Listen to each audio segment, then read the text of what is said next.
సిద్ధపరిచిన కార్యాలు, సిద్ధపరిచిన ఆయన చిత్తము లోకోస్తులకైతే కంటికి కనబడవు, చెవులకు వినబడవు, హృదయాన్ని గోచరం కాదు. ఎందుకని మారుమనసు పొందలే, ప్రభువుని అంగీకరించలే, తెలియదు, వాళ్ళకి ఏం జరుగుతుందో తెలియదు. కానీ మనకైతే దేవుడు తన ఆత్మ ద్వారా తెలియచేస్తున్నాడు, తన ఆత్మ ద్వారా తెలియచేస్తున్నాడు. తెలిసిపోవాలి. ఆయన క్రియేటర్, ఆయన సృష్టికర్త. ఆయన సృష్టికర్త యొక్క బ్లడ్లో మనం ఉన్నాం. ఆ సృష్టికర్త మన నాసికారంధ్రాలో అని ఊదగా నరుడు జీవాత్మ ఆయన ఉంటుంది. ఆదికాండంలో 1వ అధ్యాయంలో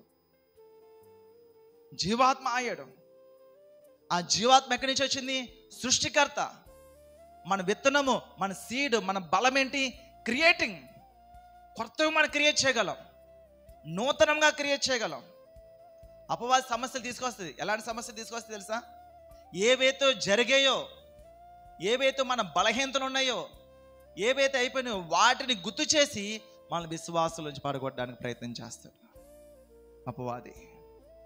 అపవాదికి సృష్టించేది ఏది కూడా అంత అవకాశం లేదు, అది ఏమీ తెలియదు. హల్లెలూయా, హల్లెలూయా. దేవుడు ఆత్మచేత మనం నడిపించబడుతున్నామంటే ఏది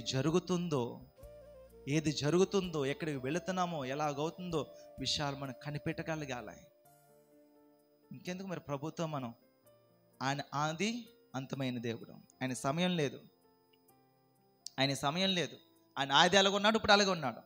ఇక్కడ సమయం ఉంది, టైం గడుస్తూ ఉంటుంది. పుట్టిన పిల్లవాడు చూస్తూ ఎదుగుతూ ఉంటాడు. స్కూల్లో జాయిన్ అయిపోతుంటాడు. చూస్తూ 10th అయిపోద్ది, చూస్తూ ఎంటర్ అయిపోద్ది, చూస్తూ పెళ్ళి కూడా అయిపోద్ది, చూసి వాళ్ళకి మళ్ళీ పిల్లలు పుట్టేస్తుంటారు. నిన్న మొన్న కాలేజ్కి వెళ్ళింటే ఫీలింగ్ ఉంటుంది, పిల్లలు అయితే 4 వచ్చేస్తారు. హల్లెలూయా. సమయం గడిచిపోతూ ఉంటుంది, కానీ అక్కడ సమయం లేదు. There is no time in hell and heaven also. పరలోకంలో, నరకంలో కూడా సమయం ఉండదు. అందుకే నిత్యత్వం అనమాట, నిత్యత్వం. ఆ నిత్యత్వము ప్రభువుతో, దేవదూతతో అక్కడ సమయం గడుపుతూ సంతోషంగా ఉండాలనేది మన ఇష్టము. లేకపోతే అదే నిత్యత్వము నరకంలో, ఆ నిప్పుల్లో అగ్ని ఆరదు, పురుగు చావదు. ఆ స్థలంలో నరకయాత్ర అనుభవించడం అనేది మన చేతిలోనే. జీవ మరణాలు మనోడికి ఇచ్చేసాడు, మంచి చెడు మార్గాలు మనకి ఇచ్చేసాడు ప్రభు. మనం వెళ్ళాలి.